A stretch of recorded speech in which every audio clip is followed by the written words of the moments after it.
À notre naissance, seulement quelques pourcents de notre génome sont actifs et encodent toutes les protéines pour notre organisme.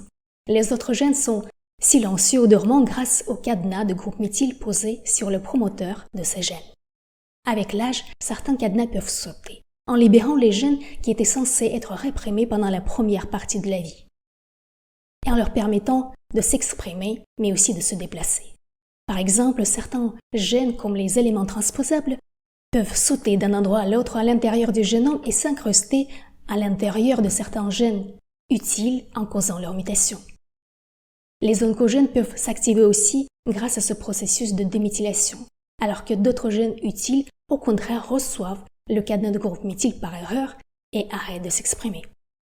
Ainsi, le changement du schéma de méthylation avec l'âge peut produire certaines maladies et le vieillissement. Heureusement que certains extraits de plantes et les ingrédients peuvent agir sur la méthylation du génome dans toute sa totalité ou d'une façon ciblée sur la méthylation de certains gènes spécifiques.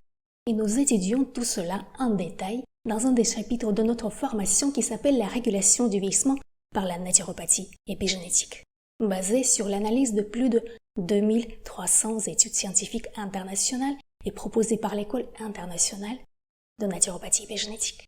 Plus d'informations sur le site de l'école.